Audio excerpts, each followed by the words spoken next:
Kia ora koutou. Good night, everybody, and welcome to Nutrition and Fertility. I'm really pleased that you could all join us tonight. So tonight's event was originally planned to be held in person in Auckland, but obviously we've had to shift it online with COVID-19. So tonight's Nutrition and Fertility presentation is part of the Jumpstart program. Jumpstart is a fertility-specific program focused on weight loss and lifestyle improvement for men and women who are trying to conceive. And the pilot program began during March at all YMCA centres in Auckland and Hamilton. It's currently paused, obviously, but if you would like to join the pilot program, there's a website address available there. 10 weeks focused on improving your health, and the cost for participants is $80 for the full 10 weeks. So, Fertility New Zealand, we are a registered charity and we exist to support people in any way that we can on their journey to becoming parents. We provide information, support and advocacy. Support is in the way of groups run by volunteers around the country. Obviously that's not happening at the moment. But we are here for you through our helpline. So please, I know this is a distressing time for many people, especially those who are in the middle of treatment. So please reach out to us and we'll help you however we can with advice, etc. Next week, next Wednesday evening at the same time, we will be running another webinar, and it will be a panel of medical advisors to our board from 3 different clinics, and they will be able to answer any questions you have, hopefully around your fertility journey. So I hope you can tune in next week as well. Right, I'm really pleased to introduce to you Alice Gormack. She is a registered dietitian and she works for Fertility Associates in Auckland. She specialised in fertility for a number of years, and she did her masters on women undergoing fertility treatment in New Zealand and their diet. So Alice will give a talk of about 40 to 45 minutes, which has been condensed a little given that we're delivering it virtually now rather than in person. If you have any questions during her talk, please just feel to type them into the chat box and she'll be happy to respond to them as part of the talk. But equally, if you've got any questions at the end, there will be time for that. And the last point is that Alice will be available for Skype sessions at the moment through Fertility Associates Auckland. So without further ado, I will hand over to Alice Gormack now. Thank you very much. Thank you, Nicola. Hi, everybody. As Nicola said, I'm Alice. I'm a dietitian who specialises in fertility and pregnancy nutrition. I work part-time at the Fertility Associates. I've been with them in some way, shape or form since around 2010. I did some research, as Nicola suggested, where I did a master's project looking at what women having IVF treatment were eating, and then I was employed by the clinic to help women having IVF make better choices as a result of the results of my study. I also work part-time at ADHB, and as like many of you, everything's changing a little bit at the moment, so it's sad not to see you all in person, but happy to be here and happy to take questions as we go along. So what we're going to talk about today is some general nutrition and lifestyle advice for optimizing fertility. We'll talk a bit about nutritional supplements, what ones are recommended and what ones we don't recommend so much. Healthy eating for healthy sperm, nutrition and polycystic ovarian syndrome, and along with nutrition and endometriosis. So what those conditions might mean from a nutritional perspective. So making a baby obviously requires 3 ingredients. So we've got the egg, the sperm, and somewhere for the baby to grow, so the uterus. And what we need to do is to make sure that all 3 of these ingredients are as healthy as possible so that we optimize the chances of natural and assisted conception. So improving your overall health and well-being helps to improve the health of your eggs as they mature. It helps to ready your uterus for carrying a baby, and being healthy also will help your partner to produce healthier sperm. There's a lot of kind of fertility lifestyle advice that I always think is good to cover. It might not be necessarily sort of a nutritional thing, but it's stuff that can make a real impact on your fertility. Don't leave it too late. Age has a big effect from both a male and female perspective on your fertility. Female fertility obviously gets a bit more mileage and does seem to have the bigger effect, but still male age is important as well. This is something we can't really change.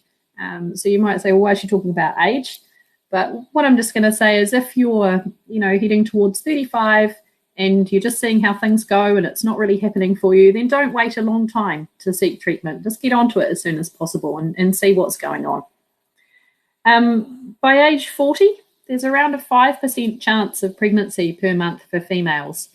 And while things like fertility treatment and IVF can increase the chances, the chances of success of an IVF cycle at age 40 is still only around 23%. So age does play a big part. By age 45, natural conception is sort of 0.5% per month, and IVF will only increase this to around 2%. So it's a really big effect. Celebrities having babies in their 40s, it seems so easy for them. A lot of them would be using donor eggs. As men age, we get a decrease in sperm motility and sperm morphology, and an increase in DNA fragmentation. If the male is aged over 40, then it also increases the rate of miscarriage, regardless of the age of his partner who's pregnant. There's also an increased risk of things like autism, and schizophrenia, and achondroplasia. A really good thing to do is stop smoking when either you're seeking fertility treatment or you're thinking about having a baby. And obviously stopping using recreational drugs as well. Male smoking significantly decreases the chances of success from fertility treatment from IVF. It decreases sperm production, it affects that motility and morphology again, and increases that DNA damage. It also means that men who smoke, their child has a 4 times higher risk of childhood cancer, which is a bit scary as well. For female smoking, we double the risk of early pregnancy loss, and there is no public funding in New Zealand for women who are smoking. It can also decrease the sperm count by 25% in a male child. And if females smoke, the byproducts of the smoking can be detected around your eggs. It can also make the shell of your egg harder to penetrate, and menopause tends to occur between 1 and 4 years earlier.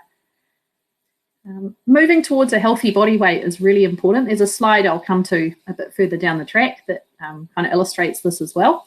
But if you're underweight, it might be really important to think about putting on a few kilos to try and get yourself into that more healthy weight range that we talk about. Healthy weight range is somewhere between kind of 18, 19 through to 25 for a BMI. Most people say between 20 and 25 seems to be giving us the best shot fertility treatment-wise and for natural fertility. So if you're underweight, look to put on a little bit of weight, and that can help things like your menstrual cycle resume if you're having trouble with that. If you are bigger, even small amounts of weight loss can have a really significant impact on your health. So for people who are obese, it does have a negative effect on both male and female fertility. It increases the risk of metabolic disease in your offspring too. So things like heart disease and diabetes, it increases the risk for your kids. So trying to get your weight down even just a wee bit would be really, really helpful.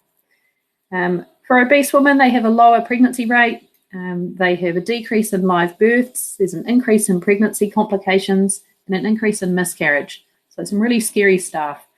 And for men, it's a decrease in testosterone, and we can have some issues with sexual function and things too. And it may affect sperm concentration and quality and that DNA damage as well.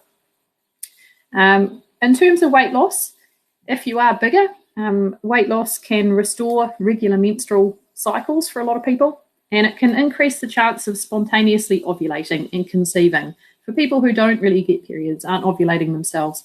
And for people who are underweight and are not getting those periods, then it can help to restore those ovulation cycles too. Losing even just 5% of your body weight is actually a really good achievement. So say if you were 100 kilos and you managed to get it down to 95 over 6 months, that's still a really good achievement. So we're trying to say, yes, you don't need to get to the sort of 50, 60 kilo mark, just anything you can lose, and even just preventing that weight gain that we all know takes place year after year, that's really important. And that's a good success too, just keeping from getting any bigger. Yeah. So small and sustainable weight loss is key. We don't want that kind of rapid crash fad diet type of weight loss. That can actually be detrimental to your fertility. It puts your body into a real state of stress. So that's something to avoid. Many people coming to see me have a very unrealistic expectation of weight loss. And they kind of think, oh, within 6 months, I want to lose 30 kilos, this sort of thing. And I think that's something to really talk about and explore, and just explain that, yep, it goes on slowly. And yes, we want it to come off slowly, and give yourself plenty of time. And don't beat yourself up if you have a bad day, or, a Christmas or whatever happens. Those sort of things will always happen. So it's coming up with strategies on how we can deal with them. There's a big push at the moment too for the kind of health at any size movement, which I think is incredible. So just working on, even completely independent of weight, we just work on getting people to feel better and to be fitter and stronger and eat well, so that their body functions better, even if there's no result on the scales. I think that's a huge thing as well. I've got some notes, so excuse me while I'm looking over here. We want to make sure that people exercise regularly. So in some of it, getting outside to get some vitamin D. Sunshine is our main source of vitamin D, so really important to get some sunshine on your skin, but also important, obviously, in New Zealand, not to get too much. Getting enough sleep, very important, and not something many of us are very good at doing. We want to decrease the exposure to environmental pollutants. So you've probably all heard of that one called bisphenol A or BPA. That's one that can probably negatively affect reproduction and fertility. And there's others as well. We have things like phthalates and pesticides and organic solvents, and even things like lead. There's a lot of things we've got to be careful of when we're planning a baby or when we're pregnant too. Sorry, I missed one bit there. For men, things like avoiding scrotal overheating is very important as well. You might have heard about not keeping your laptop on your knee to avoid overheating, and things like not spending too long in a very hot spa pool or bath, that sort of stuff. And frequent ejaculation, not leaving it weeks, is helpful as well. So in terms of how much difference can lifestyle make, this graph shows the cumulative effect of negative lifestyle factors on pregnancy rate. So if we look on the side here to the right, so we've got things like a woman smoking more than 15 cigarettes a day, man drinking more than 20 units of alcohol, or lots of tea and coffee, high female body weight, and older age. So if we look at the top line here, I know it's very small, but it's basically saying that the top line is the cumulative pregnancy rate if someone has no negative lifestyle variables over a 12-month period. So it's around that 84%. You can see if they have one negative lifestyle factor of these ones listed on the right, that drops down to about 71%. Two negative lifestyle factors, we drop again, 62%, 52% for 3, and a 38% cumulative pregnancy rate for 4 or more negative lifestyle variables. So you can see it's like just that all adds up, basically. And the more that we can change those things that we know about, the better. This is a graph I referred to before. So it's the impact of BMI on female fertility. So it's showing the relative risk of infertility. So you can see for people in that kind of BMI range between sort of 18 to 24, that's kind of that middle dip there in the graph. So they're sort of at the lowest risk of infertility. The people who are underweight, that BMI down around the kind of 16, 17 mark, that raises the risk of infertility too. And then you can see as people get bigger, as that BMI along the bottom goes up, then we end up with about a 3.7 risk of infertility as people hit that BMI of around 30, 32. And the public funding cutoff is 32 in New Zealand for females. We have a lot of people coming in for treatment at our clinic that are substantially over 32, their BMI, and all we're doing is just slowly but surely trying to get a little bit of that weight down to help improve their chances. And that goes for whether you're seeking fertility treatment or you're just having a go at home natural conception. The mean BMI in New Zealand is somewhere between 27 and 31. So we are a bigger population. Lots of us get bigger year on year, and we're just worried about that impact on female fertility and male, sorry. In terms of alcohol and caffeine intake, caffeine is a very hard one to study. As you can imagine, there's a load of different foods and drinks that contain caffeine, and then within each group, like if we just look at coffee, for example, there's a massive difference between the different types of coffee and the way that people prepare it in terms of what the caffeine content is. So for the studies, it's actually really hard for them to get a overall consensus and get a lot of certainty. We do see that most studies show a negative effect of too much caffeine. And what we think is too much caffeine is more than about 150, 200 milligrams a day. So if you're someone who just has, one or two not too strong coffees a day, or you have a cup of coffee in the morning and a green tea in the afternoon, that sort of thing should be fine. It's people who might have that, more dependent habit of, 8 to 10 coffees a day that we think it probably does have a negative effect on their fertility. You've also got to watch out for the cumulative caffeine sources. So there's a lot of different things that contain caffeine, not always what you expect either. So just be mindful of the overall amount of caffeine you might have had in that day or that week, and just try and keep it, to that kind of 1 or 2 cup worth equivalent. So things like cola contains it, those energy drinks, energy shots, which I haven't seen in a while and I hope they're not around very much anymore. Even green tea or matcha. Chocolate obviously contains caffeine, and some of these really popular, really dark chocolates contain a fair bit. Cacao, that sort of stuff. And so what I'm saying is, if you drink a lot more than that, then just try and substitute it with some decaf options. So I myself might have 1 normal coffee, and then I might have 2 more decaf coffees, or drink decaf tea in the afternoon, that sort of stuff. For alcohol, try and decrease your alcohol intake. It is a known teratogen, so what that means is that we know it affects pregnancy. We know it affects the development of the embryo and the fetus.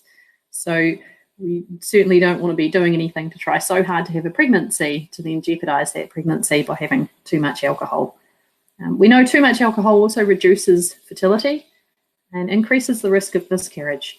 And we just don't know what's safe during pregnancy. I mean, we all have that mum or that friend who says, oh, it's fine, I had a couple of wines when I was pregnant with you, and this sort of thing. And that's fine for them to say, but it's up to you what you want to do. So if you're seeking fertility treatment, you know very well when you might become pregnant, because you probably have that date for embryo transfer, or you're being closely monitored. For people in the general population, you just want to overall cut down, because you're actually not entirely sure when you might become pregnant, and you don't want to be accidentally drinking, or having a wedding and having a few too many or something, and then beat yourself up afterwards.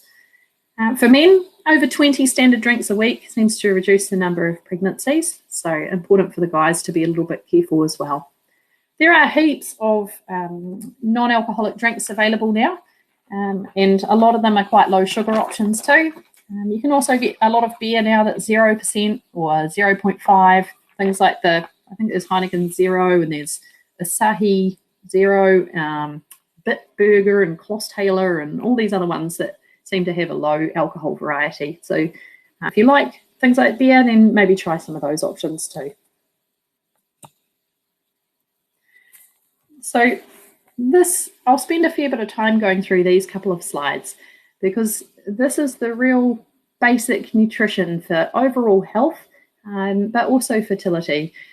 What we want to do is make sure that, you know, these are general and common sense kind of tips that probably most of you know, but there's a difference between knowing it and following it or doing it. And that's what I want you to really cast a judgmental eye over what you do and think, am I actually doing that? I know it, but am I following that advice?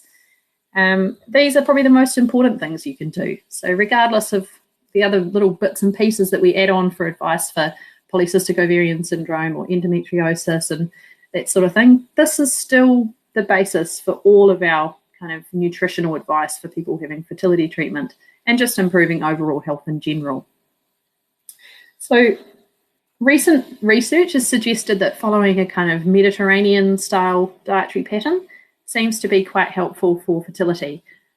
So that's things like having lots of fruit and vegetables, lots of whole grains and legumes, things like liquid vegetable oils. You might have heard of olive oil, but not necessarily just that. Fish and seafood, and some chicken and some dairy products.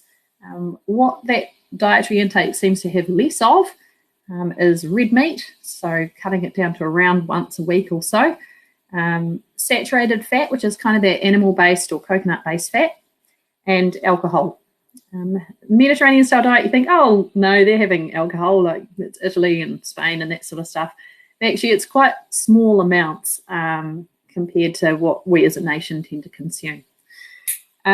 Avoiding processed foods and treat foods as much as you can. So stuff that comes in a packet, stuff that you just get takeaways and fast food and that sort of thing, is we're just trying to cut that sort of stuff down a bit too. So going through it point by point is kind of eating a wide variety of foods is massively important for gut microbiota, which we're learning more about all the time, and just making sure that you're getting all those vitamins, minerals and fiber that you need. Each different food has different combinations of the vitamins and minerals within it. So if you're only eating a certain kind of range of foods, quite a narrow band of foods, you're probably not actually meeting your daily requirements. Whereas if you're someone who has, you know, a bit of this, bit of that, bit of that, bit of that, bit of that, and you're not leaving anything out, then that can actually help a lot. So try and include a wide variety of foods. If there's any particular area you don't consume, so say if you avoid dairy products or you don't have gluten or that sort of thing, then we want to make sure that you make appropriate substitutes. So having a fortified alternative source so that you're still getting the nutrition you require. Increasing antioxidants like fruit and vegetables is massively important. And it's something, you know, it's been around for years with the 5+ a day and eat a rainbow and these sort of things, but people don't take it on board. We know New Zealanders don't eat enough fruit and vegetables. Hard at the moment to probably get them. I know myself, my fridge is certainly looking a little less fresh fruit and veggies compared to normal with the COVID restrictions and difficulty with the supermarket. Just do what you can. And washing and peeling them is important too. Some of that pesticide kind of residue we had, that's important to try and wash that off as much as possible. There's a question here about why is red meat not too good? I'll kind of come to that a little bit further down, and then if it still hasn't answered your question, then I'll try and address it a bit more then. Increasing dietary fiber is really important, and probably everyone knows why. It's just to get that kind of, it sort of almost acts like a scouring brush through your bowel and cleans things out. So New Zealand, we don't tend to eat enough fiber, and really important for kind of risk of metabolic disease and things too, to have a lot of fiber. And it can also help with filling you up if you're trying to lose weight, and just bowel regularity. For the lean animal and plant-based protein sources, this is where we come to that kind of big question about red meat. Red meat is fine in small amounts. We just have typically always had too much. Our portion sizes are quite large, and we're a very farming dependent kind of community, and we always have been. We just don't eat as much as we think. Our iron intakes, if you're having red meat once a week and you're having a combination of other food groups, then it should be adequate. And especially for males who don't lose monthly blood, obviously, as well. The red meat, it does contain saturated fat. So that's that animal-based fat that raises our risk of, higher cholesterol, our risk of diabetes and heart disease. And red meat, an excess intake is also limited to bowel cancer, which is something that is a big problem in New Zealand. We have quite high rates of bowel cancer. Processed meat is similar. It tends to be high in saturated fat and doesn't tend to contain a lot of the natural kind of meat product. It's more got lots of additives and bulk fillers and things like nitrates and lots of salt and that sort of stuff. So red meat is fine. I'm not saying cut it out at all. I'm just saying that as a whole, it would probably do New Zealand's health good to just cut it back a little bit, maybe once or twice a week. If you eat considerably more than that, then even just cutting it down a bit and looking at some alternative protein sources, that's a good idea too. Including healthy fats in our diet, so oil, nuts, seeds, plant-based spreads, and oily fish for omega-3 is really important.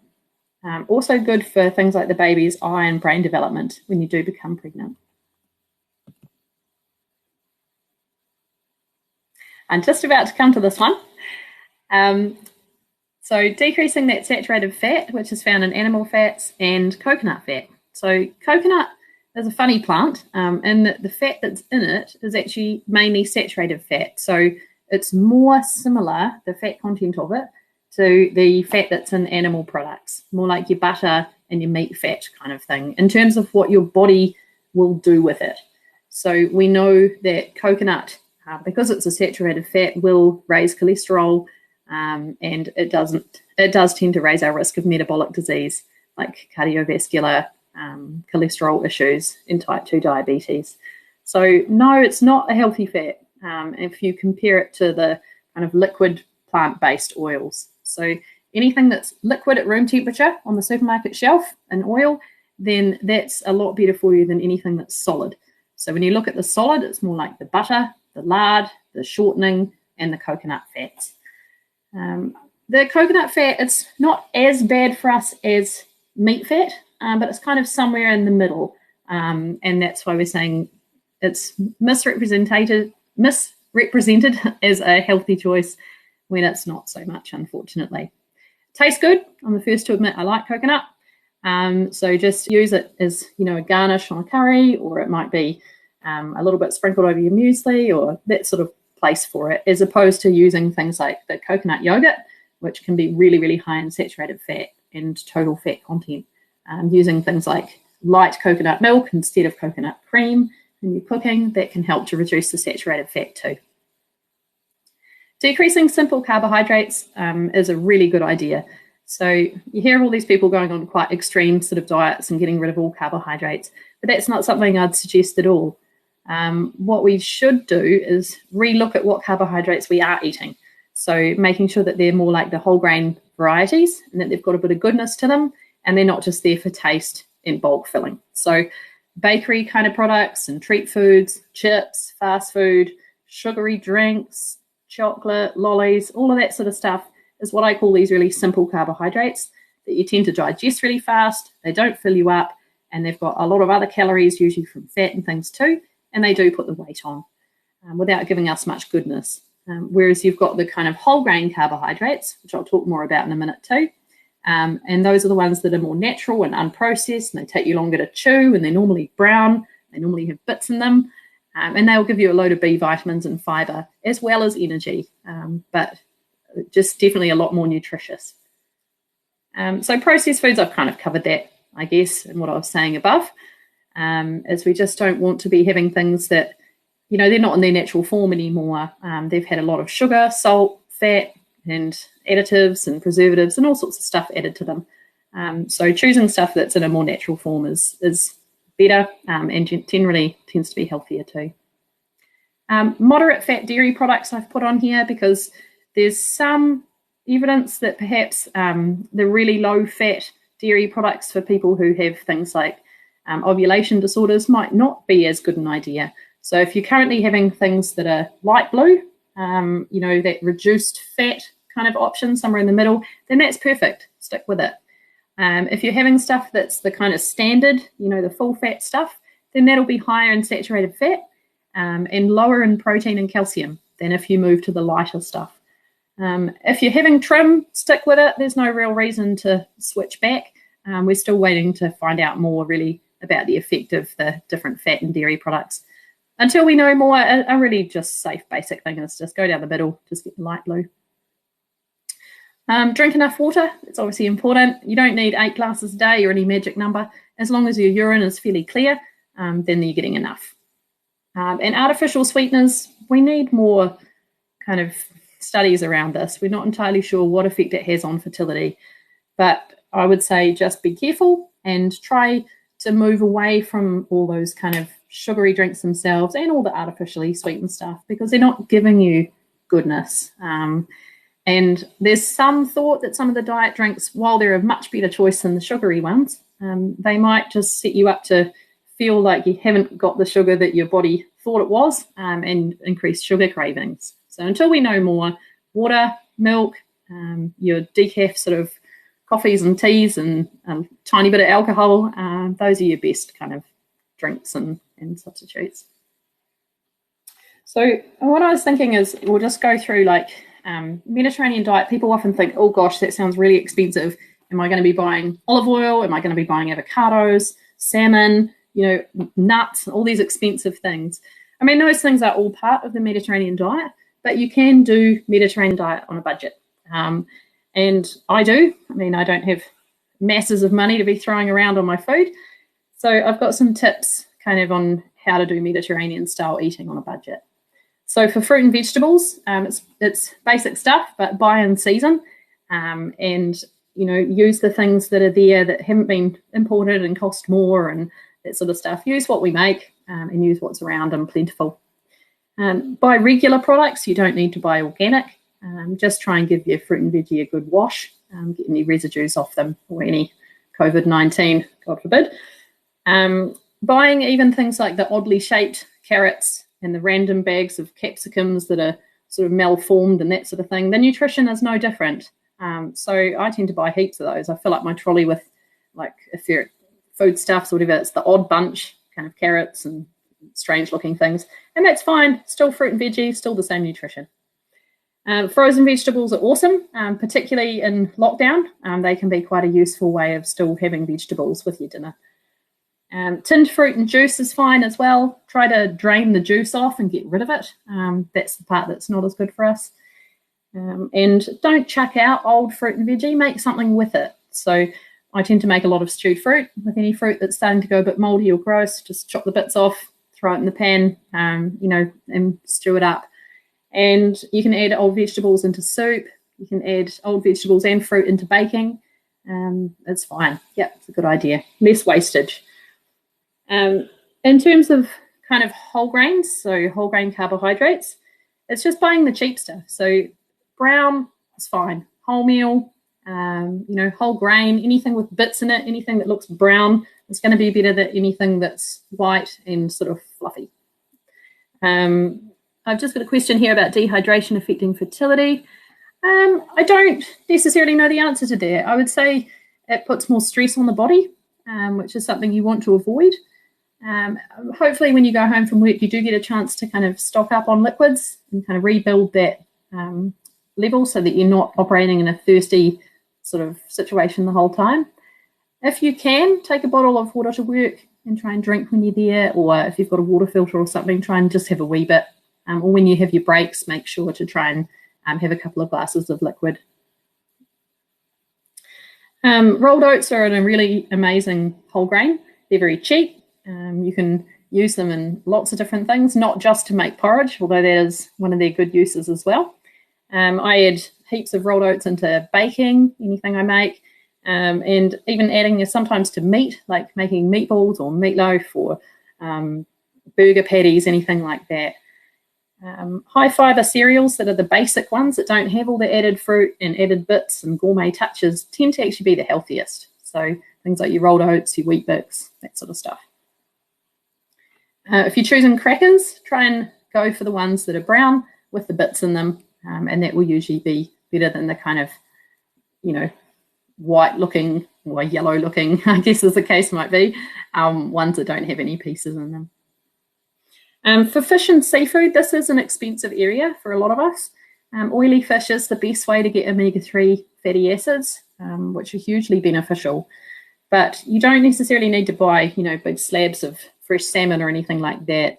We have, you don't actually need a lot of salmon or tuna or any of those sort of oily fish to get your omega-3 requirement. So what I tend to do is buy one fillet, and that will do my whole family, because we'll use it in a sparing way. Like I might make wholemeal pizzas on wrap, homemade pizzas on wholemeal wrap bases, where you just have a dot of kind of salmon or something over the top of it. So it's not kind of the main component of the meal, it's just more like a garnish, but it will still give you those good fats.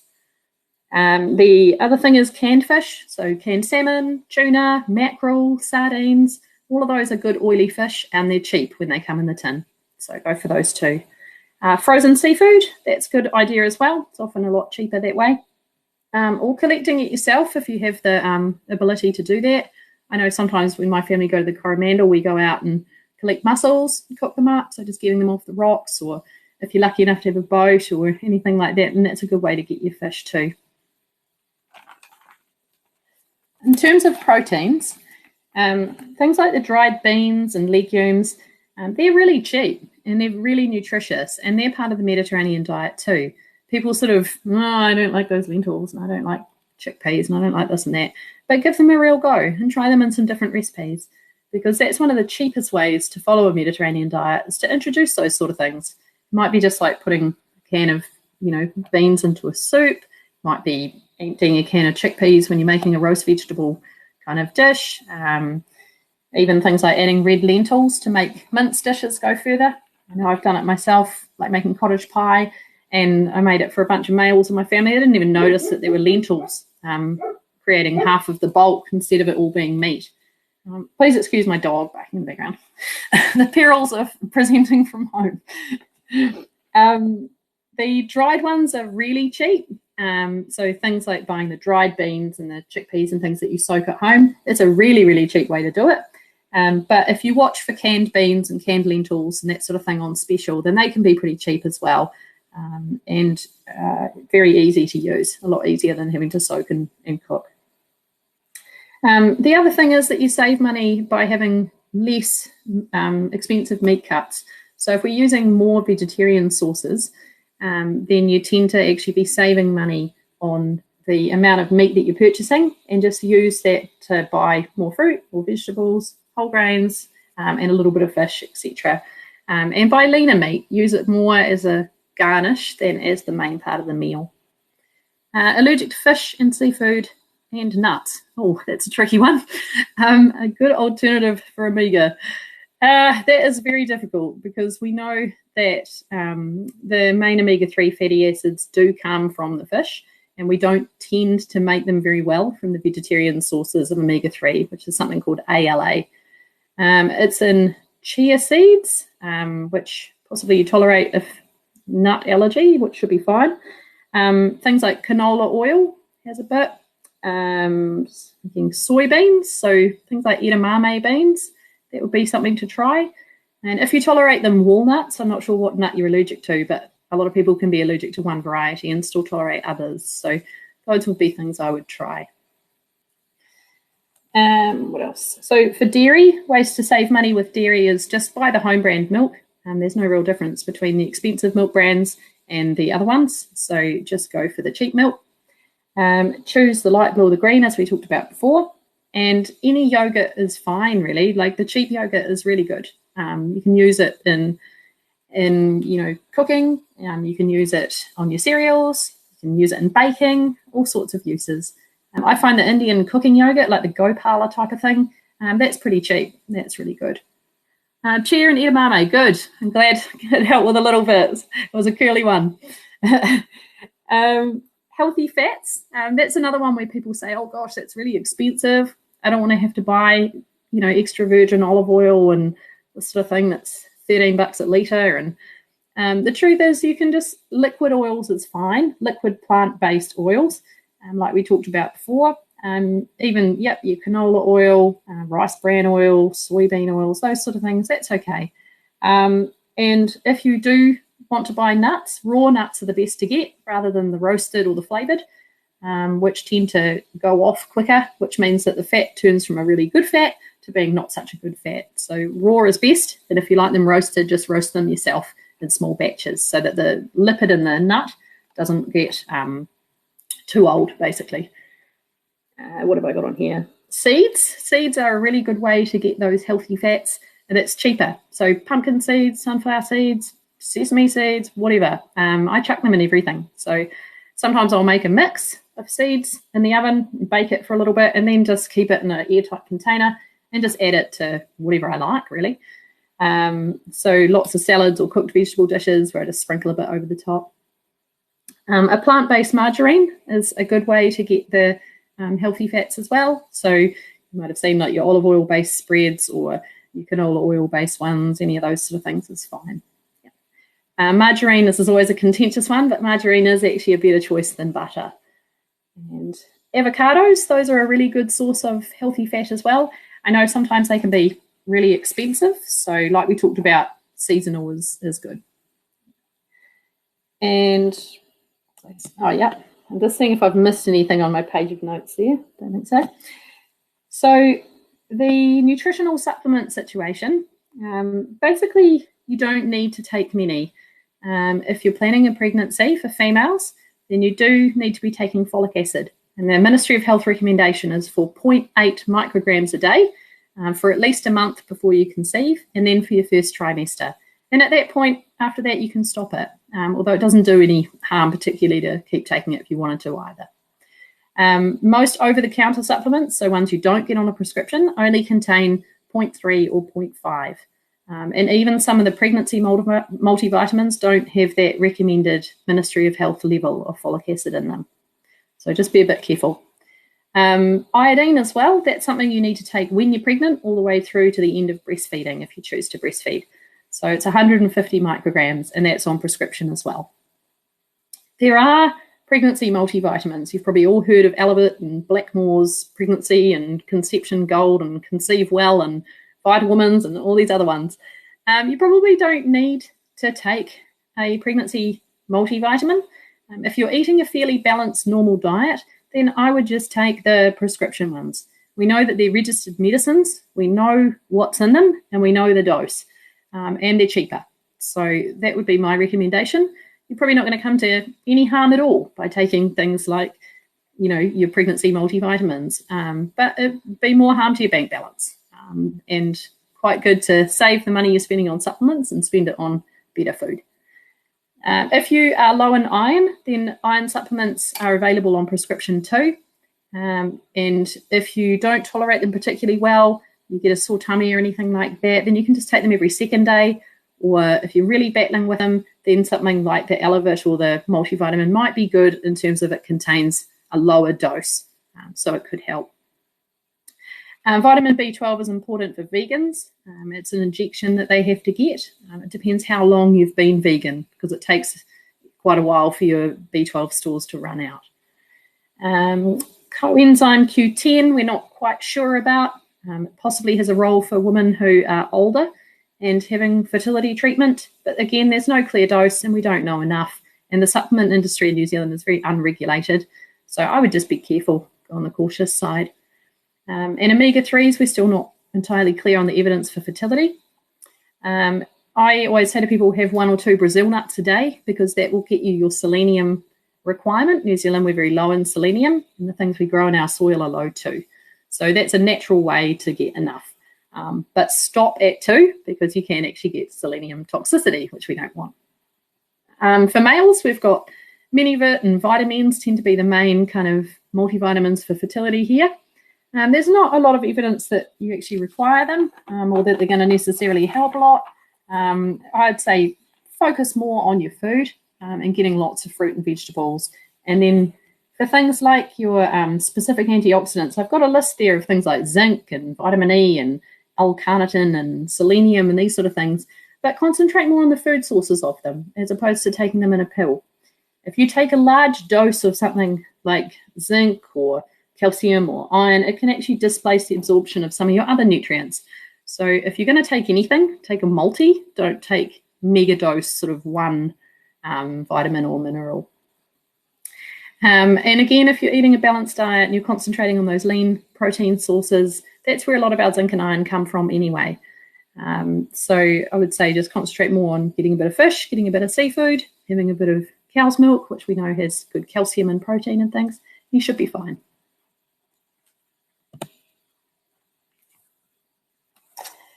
So with that, kind of sperm advice kind of goes along that same line, I guess, is increasing your exercise, making sure you're getting enough sleep, and managing stress. The same sort of thing we were talking about for females is that just losing weight, if you're overweight or obese, can make a huge improvement to your health. And quit smoking, cut down the alcohol, avoid drugs, and increasing those healthy fats, so poly or monounsaturated fats. There's been some studies that are really positive on men who eat lots of nuts a day, and it's eat nuts daily, 30 to 60 grams, which is kind of, I guess, a small to medium kind of handful. And people are always saying, oh, but they're really high fat, I'll put on weight, this sort of thing. But the evidence was from these studies that they didn't. They got really full from eating these nuts. That's a lot of nuts to chew through, and it tended to actually make them lose weight overall or not put on any weight. So don't be too worried about that kind of side of it. It's displacing other stuff that people eat for snacks, which are less healthy. And decreasing those unhealthy fats, so cutting down on the saturated fats. And trans fats I've got there too, but that's not really a big issue in New Zealand. We've got a very low trans fat intake in our food supply compared to America. Things like the microwave popcorn tends to be one of our main sources of trans fat, so stay away from that stuff. Choose that wide range of healthy foods. You're going to find I'm saying this again and again. And getting enough of that folate and zinc, so leafy green veggies, that fish, seafood, animal protein, and then choosing those foods that are really rich in vitamins, minerals, and antioxidants. So lots of things like the nuts, the fruit, the vegetables, even things like your garlic and your turmeric and those sort of things as well. Those are all really good. You don't necessarily have to say, oh, look at that list, you know, I need to buy more of these things. Just eat a wide range of food and wide range of unprocessed food, and you'll be getting a good intake of vitamins, minerals, and antioxidants. Soy products, we say the average consumption appears safe, and just avoid having a really high intake, just because they have phytoestrogens and isoflavones, which are kind of similar a little bit to the estrogen we make in our body. So obviously we don't want the males having too much estrogen. But the soy products, there's been heaps of research into it, and from a normal dietary intake, there's no issue at all. And they're a good substitute for sometimes people who are having far too much of that meat. So here we come to polycystic ovarian syndrome. So I hope I'm going all right for time, Nicola. This affects heaps of people, 5 to 10% of premenopausal women. And that's a combination of things that is this syndrome. So it's a combination of irregular periods, increased hair growth, raised levels of male hormones, and then those kind of mini follicles on the ovary that can be seen on ultrasound. It does affect hormones, and it increases the risk of metabolic disease if untreated. And it's quite a common cause of infertility. I see a lot of women with PCOS in my clinics. It affects ovulation, so the release of the eggs. It can be managed, not cured.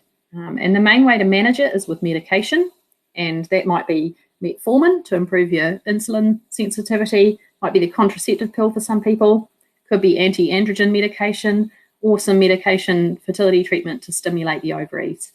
And the lifestyle and nutrition changes are pretty similar to what we've already gone over, but I have got a slide on that too.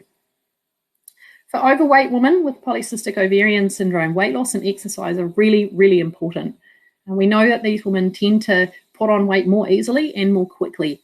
And most people, not all, women with PCOS are overweight or obese. Losing a bit of weight and doing the exercise helps to decrease those male hormone production and improve the insulin sensitivity. And it reduces the metabolic risk as well. The 2018 kind of international guidelines for the management of polycystic ovarian syndrome came out, and they had some exercise recommendations.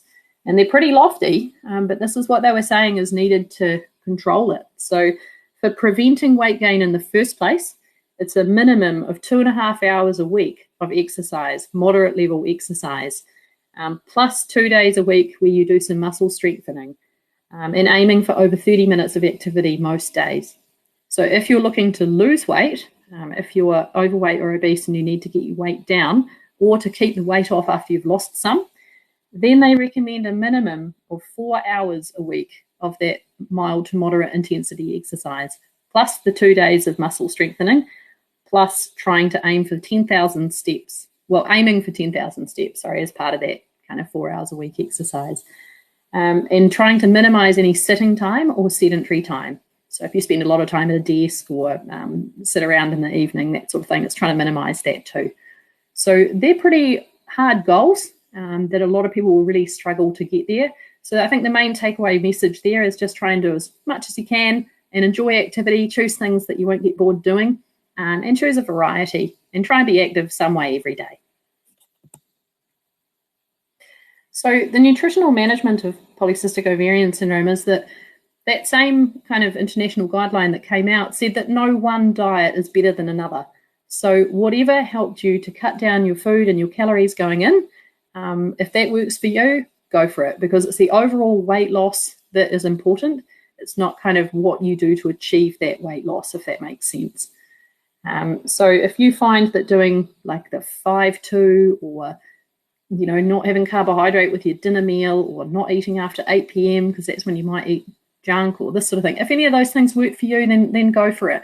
But whatever you try and make sure it's sustainable and not something you'll just do and then not be able to do a couple of months down the track. It's following those basic healthy nutrition principles again. Losing a little bit of weight, even small amounts, really help. So don't beat yourself up if all you can lose is 3 kilos. That's still fantastic. Reducing that saturated fat intake is really important for people with PCOS because that's the thing that makes us insulin resistant and more likely to get type 2 diabetes. So if you can help to reduce your saturated fat intake, make your body work better with the insulin it's got, then that makes a big difference to your health. Increasing vegetables, they should be there at lunch, dinner, snacks, the whole lot. And using fruit to help with the sweet cravings. A lot of people with PCOS do really quite experience a lot of sweet cravings. So try and use fruit to fill that gap as opposed to chocolate or sweet drinks or anything like that. So 2 or 3 portions a day is fine. And cutting out your treat foods as much as possible. Keep things to be a real treat. If it's something you do every day or multiple times a day, it's not so much a treat, it's a everyday habit. For whole grain carbohydrates, again, tooting the same horn, they're more filling, they have more fiber in them, and they slow down that blood glucose response. So very helpful to choose the browner and grainier ones that take you longer to eat. Be careful with carb portions. I'm not saying get rid of carbs. I love carbs, and they're a big part of a healthy food intake. But you need to be sensible about how much. So you've got to be careful what type, so make it brown. And then fist size, so whatever your fist size is, that should be the amount of cooked carbohydrate maximum at your dinner or your lunch, just to help with the weight control. And spread the carbohydrate intake evenly out during your meals. Don't just kind of load up at one meal and then no more. Try and spread it out so you've got a kind of balanced intake and it helps your blood glucose response a bit better. For endometriosis, obviously this is a very common inflammatory condition and can take a long time for people to get diagnosed. It affects around 1 in 10 New Zealand women. And there are different stages of endometriosis, so from mild all the way to severe. And we find that the effect on fertility tends to be the moderate to severe endometriosis affects fertility the most.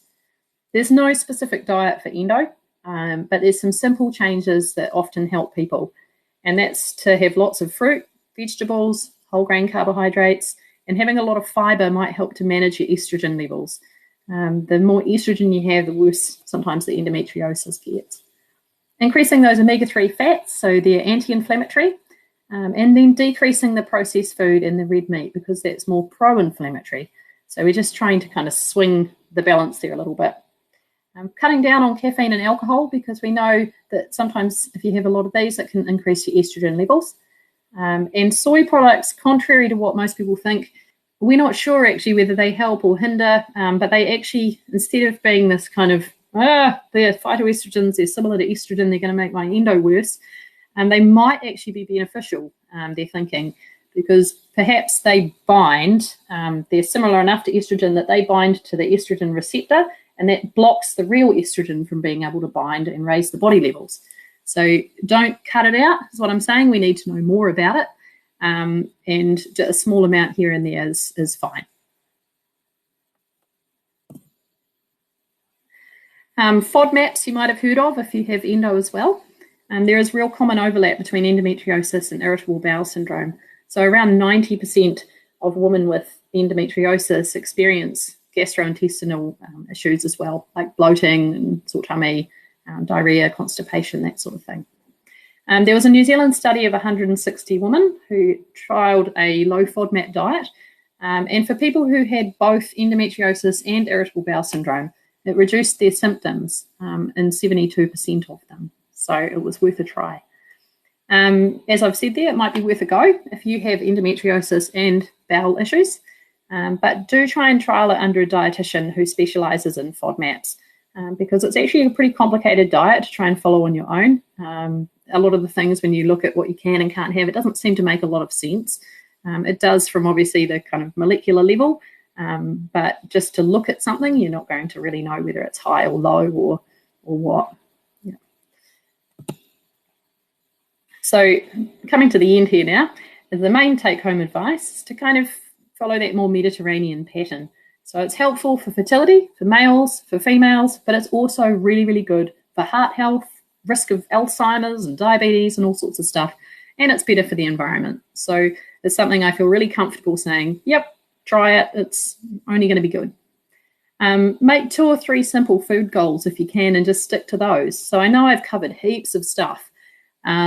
Essentially, I've probably been saying the same thing on repeat for 45 minutes, but examples that I say with my patients in my clinic is choose something you'll do tomorrow.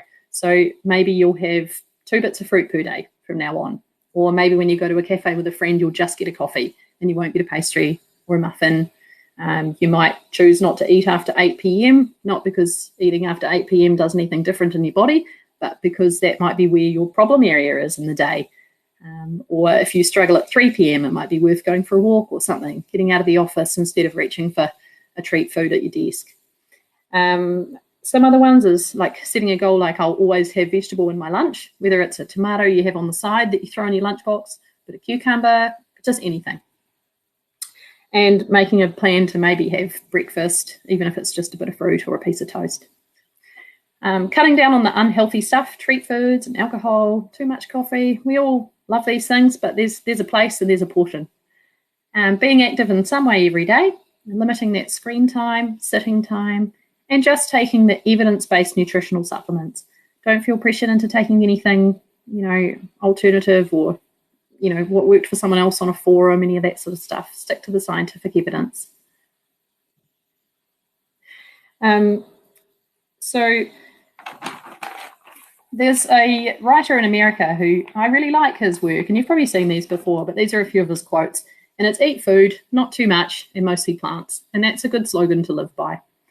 If it came from a plant, eat it. If it was made in a plant, don't. And don't eat anything that your great-grandmother wouldn't recognise as food. So I'll answer that question there in just a second. But basically, it's really, really common for me in my clinics to see patients who are suffering from a sore stomach and poor digestion and bloating and constipation. And sort of 9 times out of 10, they're often people who are eating not very well. They have a stressful and sedentary job. They're not exercising and they're not sleeping well. And those are the things that they need to address as well. It's much more important than E numbers or gluten-free or any of these other things, or grams of carbohydrate per meal, and these other things that people focus on that aren't going to have as much impact.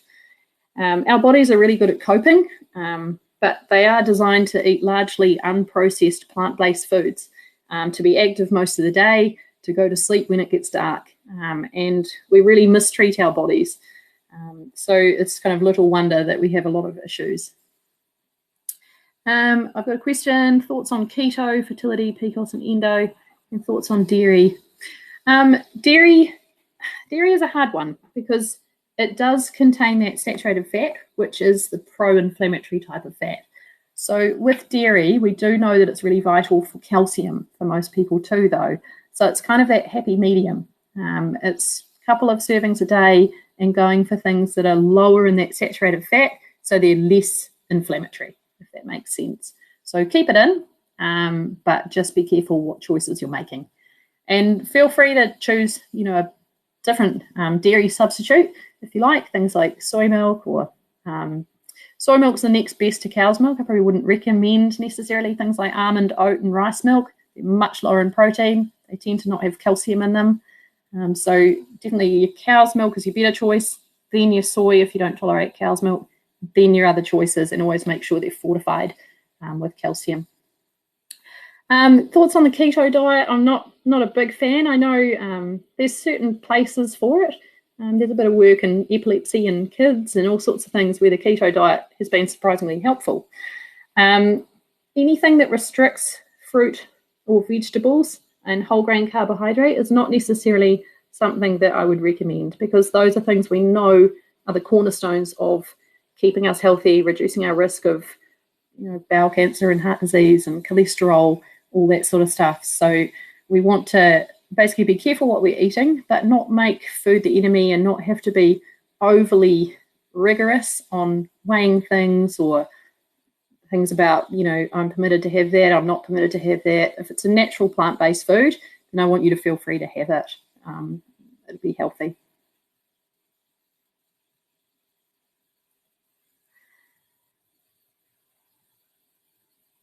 Thanks, Nicola. As Nicola's put down the bottom, I've made a kind of PDF of my slides, so that if you guys want them, then feel free to email Nicola and she'll send them out to you. Excellent. Thank you so much, Alice. That was an incredibly interesting talk. So I hope everybody really learnt something from tonight.